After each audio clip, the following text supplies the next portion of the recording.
It's not just blue state policies driving up prices. Critics say in places like California, environmental regulations helped set the stage for the Eaton and Palisades fires. Joining me now, Center for Industrial Progress President Alex Epstein and Copenhagen Consensus President Bjorn Lomborg. Great to have both of you. Alex, I'll start with you.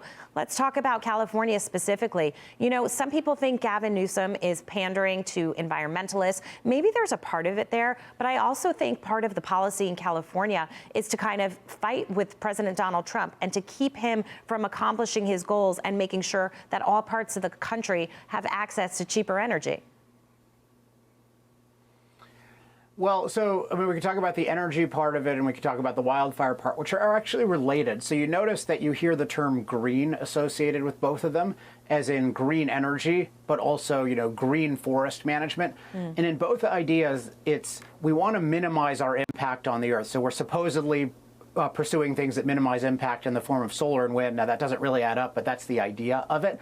And then directly in terms of forest management, the idea is we shouldn't intervene too much. We shouldn't do logging. We shouldn't do mechanical brush clearing. We should just leave trees to kind of do what they want. Well, not even the natives used to do that. I mean, they were not dumb enough to do that. You can't just leave trees. You just create the single biggest environmental hazard in the United States. And that's what Newsom and others have done with California with green policies. And then with green policies in energy, what they've done is they've shut down the reliable power and or made it much more expensive, and then tried to replace it with intermittent, unreliable power that really just saves some fuel, but it can't possibly provide the reliable on-demand power all the time that the grid needs. And Bjorn, even though they've tried it in California and they've tried it elsewhere, the case that we're talking about with the wildfires specifically had a catastrophic ending.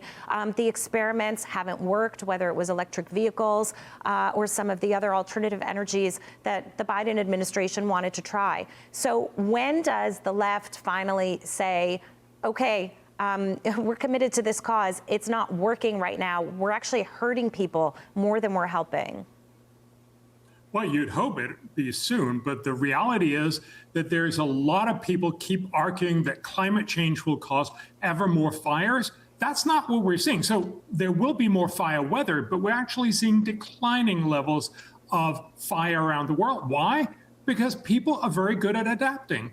And so the reality is, it is again about saying, if you want to avoid catastrophes, if you want to avoid people being suffering both on fire and many of the other things that people associate with climate change, you need to focus on resilience. You need to get people out of poverty. You need to make sure that people are richer, that they're better informed. These are simple things that'll work much better, much faster, and honestly be a lot cheaper. Yeah. Okay. Well, President Trump is taking action to stop the green agenda, slamming the ideology. Listen to this.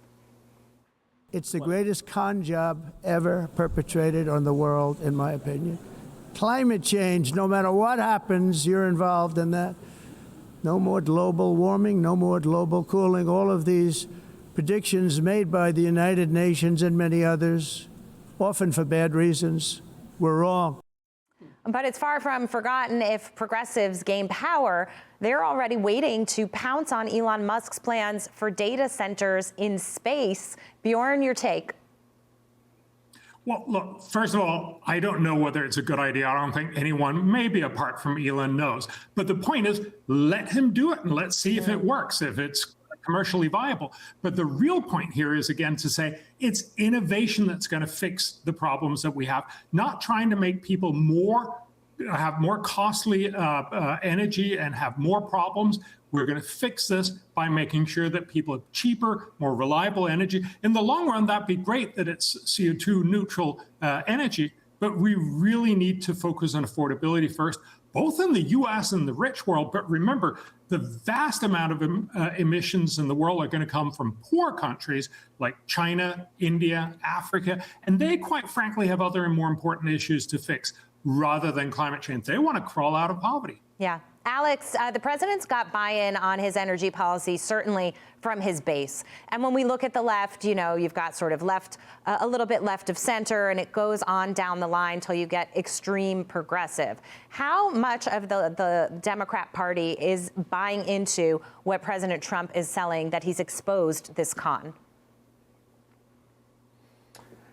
Well, I don't think of it as a con exactly. I mean, I think people catastrophize our impact on climate. And as Bjorn mentioned, the thing that really matters is our resilience. Like, we become more resilient much faster than we have any kinds of adverse climate changes. So we should just keep doing that. In terms of energy policy, I think we're actually starting to get some convergence because people are concerned about affordability and they're realizing that subsidized solar and wind don't deliver affordability and especially reliability. And what I think the opportunity we have right now is to not just do things as the administration, which of course can just shift from administration to administration, but we can get actual legislation. So there's good legislation cutting a lot of the solar and wind subsidies in the big, beautiful bill. The next big frontier, if Trump wants to make these things permanent, is to do bipartisan permitting reform. That's what I'm focused on working with people on. And you can really get it easier to build all forms of energy. And if you do that in a technology neutral way, guess what? The best forms of energy will win and we'll have a lot more affordable, reliable energy. It's an excellent point. Alex Epstein, Bjorn Lomborg, thank you so much. Great to see you both. Thank you.